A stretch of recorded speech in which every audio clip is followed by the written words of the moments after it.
Good morning. Here we go. Let's start a portrait edit. This will be the first in a series of videos. We'll get into some details about things to look for in portrait editing and some possibilities. This video will focus on exposure. This picture is a nice full frame portrait, frontal angle of view.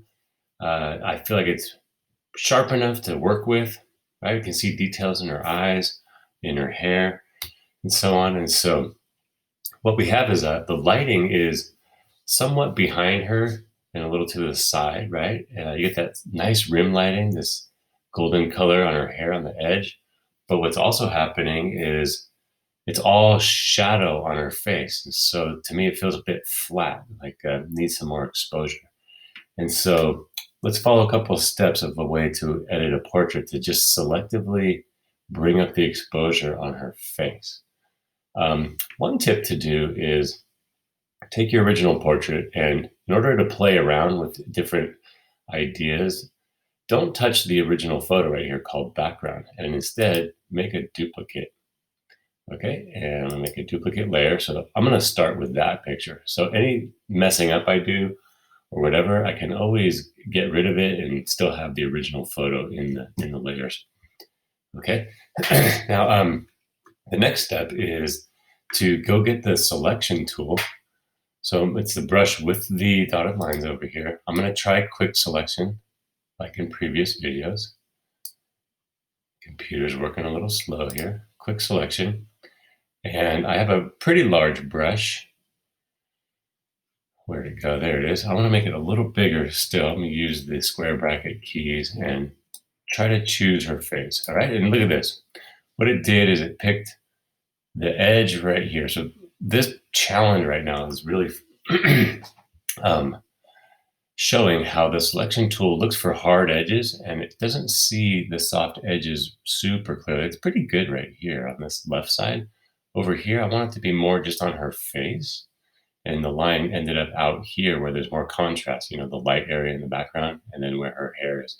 So fuzzy edges, like where hair is a difficult selection. And in this case, I want to move that line back to her face. I'm going to push the minus button up here or Option or Alt on the keyboard and push it back in a little and see if it can figure out. See, and now it went too far, right? So I got to push it back out. I'm back on the plus, and there it got another line here, and it's learning. Push it back in. I'm holding Option or Alt and messed up again. Push it back out. Okay, and you guys see this, the process here. I'm going to make the process is trial and error, just like all art making. Try things and then fix them and so on. So I made the brush a little smaller and see if it'll be a little more sensitive. Nope, didn't work. Make it bigger again and push it back out. Okay, and so I can go back and forth and try to fuss with it and get this line on the right to move closer to her face because I want to keep this darkness right here. But there's other ways I can do it, okay? And here we go. I'll show you. First, let's make a exposure adjustment. So I have her face selected and accidentally a little too much hair over here on this side. So I'll go with that, and then I'm going to click the adjustment layer and exposure. Okay, and I'm going to add that exposure layer above. Now it stays the same for a moment until I actually change it.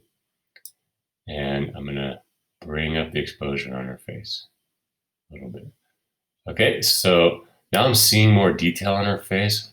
If I go too far, it'll look really strange or just lose it, blow it out. Right, so get it to be as close as you can to the ideal amount of exposure.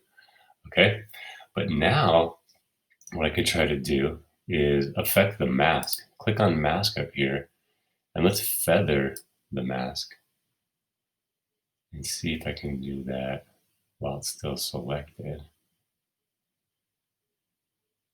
Bring it up a lot. And there we go. Now if I unselect, go up here to select and deselect, or you can do Command or Control D, whatever computer you're using. And there we go. We have a pretty well blended edge right there where the mask is by feathering it right there. That's enough for this video. All right. So work on selective exposure edits. I think next steps will be to work on her eyes and get some more brightness in her eyes. Maybe a little more saturation in color on lips or in eyes as well. And let's see where it goes.